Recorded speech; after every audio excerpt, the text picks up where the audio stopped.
नेपाल में 26 अगस्त 2026 को सुबह के 8 बजे ऐसा तबाही मचा है जिसको देखने के बाद पूरी दुनिया डर चुकी है।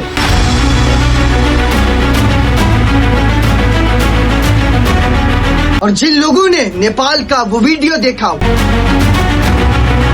वो मंजर देखा है, उन लोगों की रूह तक कांप चुकी है।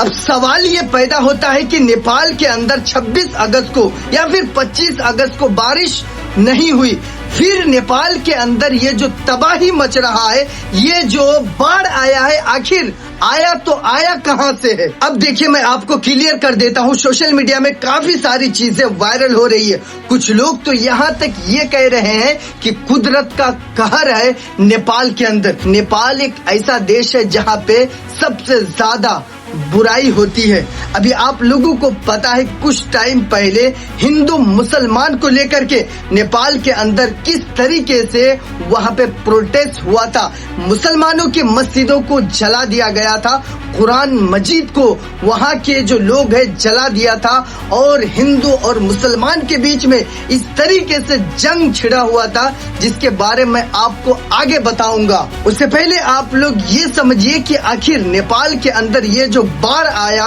बिना बारिश का, तो आया कैसे।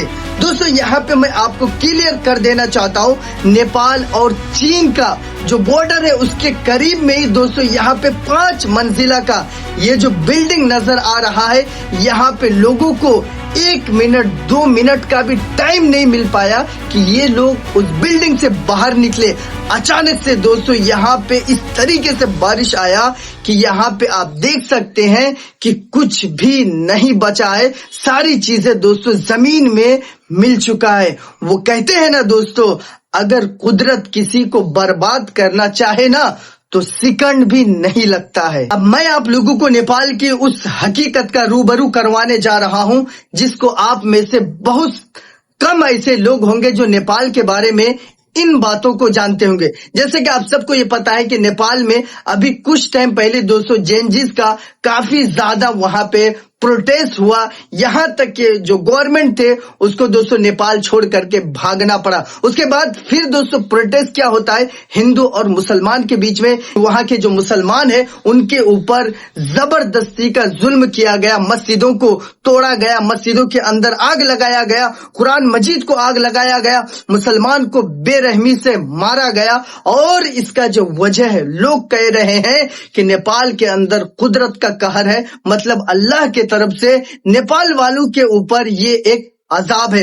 दोस्तों देखिए, मैं ये क्लियर कर देना चाहता हूं, चाहे वो मुसलमान हो, चाहे वो हिंदू हो, चाहे वो किसी भी धर्म के लोग हो, अगर बिना वजह बिना रीजन के किसी के ऊपर जुल्म करोगे तो इंसान तो बर्दाश्त कर सकता है, लेकिन जो हम सब लोगों का मालिक है वो कभी बर्दाश्त नहीं कर सकता है। और जो जुल्म करेगा उसको सजा चाहे दुनिया में मिले, मरने के बाद मिले, लेकिन मिलेगा। अब दोस्तों मैं यहाँ पे सीधा पॉइंट के ऊपर आता हूँ कि आखिर नेपाल के अंदर ये जो बाढ़ आया तो आया कैसे। जैसे कि नेपाल के अंदर बारिश नहीं हुई, लेकिन 26 अगस्त सुबह 8 बजे 37 मिनट पे वहां पे एक भूकंप आता है। उसके बाद लोगों को लगता है कि ये सामान्य भूकंप है, इससे कुछ नहीं होगा। उसके दोस्तों थोड़ी ही देर के बाद रिसर्च वगैरह जांच करने के बाद वहां पे पता चलता है कि दोस्तों ये कोई साधारण भूकंप नहीं है। और ये जो बाढ़ आया, ये जो इस तरीके से यहाँ पे बाढ़ आया कि घर के घर यहाँ पे तहस नहस कर दिए हैं। लोगों को 1 से 2 मिनट का टाइम नहीं मिला कि यहाँ पे लोग घर से बाहर निकल सके या फिर दोस्तों बच सके। आप लोग वीडियो को देख करके अंदाजा लगा सकते हैं कि कितनी तेजी के साथ ये बाढ़ आया है, जिसमें लोगों को 1 मिनट का भी टाइम नहीं मिला अपने घर से निकलने का।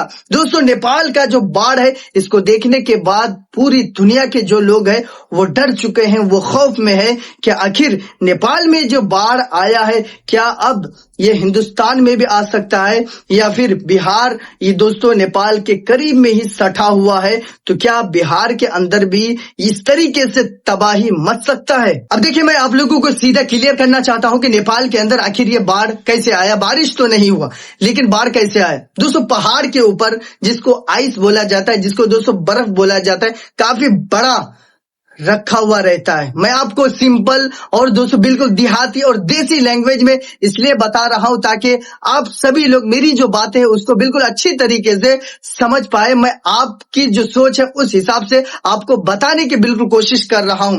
वो जो आइस है, वो जो पत्थर है, वो बर्फ जो है वो नीचे अचानक से नदी में गिरता है और नदी में इस तरीके से गिरता है कि नदी का जो पानी है बिल्कुल छलांग मार देता है। छलांग मारते ही दोस्तों क्या होता है कि जैसे ही दोस्तों पूरे नदी में पानी उछाल मारता है तो नदी की जो पानी है दोस्तों वो नेपाल और चीन के बॉर्डर के बगल में जो वहां पे बड़ा 5 मंजिल का जो बिल्डिंग रहता है उसके करीब आता है और उसको तहस नहस कर देता है। वहीं से दोस्तों शुरुआत होती है और पूरे नेपाल में दोस्तों यहाँ पे तबाही तबाही चारों तरफ नजर आ रहे हैं। नेपाल के बारे में दोस्तों यहाँ तक ये कहा जा रहा है कि 150 लोग नेपाल के अंदर अब तक मारे जा चुके हैं और 400 से 500 लोग दोस्तों अभी भी मिसिंग है, वो गायब है। ठीक है, और यहाँ पे ये कहा जा रहा है कि इंडिया के भी इसमें कुछ लोग हैं, उसके बाद ऑस्ट्रेलिया, यूक्रेन, कई सारे ऐसे विदेश के भी लोग थे जो कि दोस्तों टूरिस्ट के लिए आए हुए थे, वो लोग भी अभी गायब है। कुछ लोग दोस्तों मारे जा चुके हैं और कुछ लोगों के घर वाले दोस्तों उसके फोन का इंतजार कर रहे हैं कि मेरे बेटा या मेरी बेटी या मेरा भाई अभी तक जिंदा होंगे और घर वापस आएंगे, लेकिन अभी तक उन लोगों का कुछ भी पता नहीं है। दोस्तों यहाँ पे बिल्कुल क्लियर यही है कि नेपाल के अंदर इस तरीके से बुराई होती है जिसके बारे में मैं आपको क्या बताऊं, शायद कि कोई और देश में होता होगा। नेपाल के अंदर जो ज्यादातर टूरिस्ट आते पता है किस लिए आते हैं? वो दोस्तों अपने जो शौक है, जो गंदी ख्वाहिशात है वो पूरी करने के लिए नेपाल के अंदर जाते हैं और नेपाल के अंदर तरह तरह की बुराइयां पा जाती है और मुसलमान और भी जो लोग हैं वो कह रहे हैं कि नेपाल के अंदर ये कोई बाढ़ नहीं है, ये कोई तूफान नहीं है, ये अल्लाह के तरफ से नेपाल वालों के ऊपर एक अजाब है बिना वजह। चाहे वो मुसलमान हो, हिंदू हो, किसी भी धर्म के लोग हो, अगर बिना वजह किसी के ऊपर जुल्म करोगे तो अल्लाह जो होते हैं, जिसको आप गॉड बोलते हैं, जिसको भगवान बोलते हैं, वो कभी माफ नहीं करते हैं। बाकी मैं आप सभी लोगों को लास्ट में सिर्फ एक ही बात कहना चाहूंगा कि अभी हम सब लोगों को मिल करके नेपाल के लिए दुआ करने की जरूरत है, प्रार्थना करने की जरूरत है। इस वीडियो के जरिए से मुझसे जो हो सका मैं आप लोगों के सामने रखा। वीडियो अगर पसंद आया तो वीडियो को लाइक कीजिए, चैनल फर्स्ट टाइम चैनल को जरूर सब्सक्राइब कीजिए। और भाई साहब मेहनत तो आप देख ही सकते हैं, ठीक है। जैसा भी बना है आप लोग सपोर्ट कीजिए इस तरीके से, इंशाल्लाह मैं आगे और अच्छा बनाने की कोशिश करूंगा। ठीक है, अभी हमारी शुरुआत है।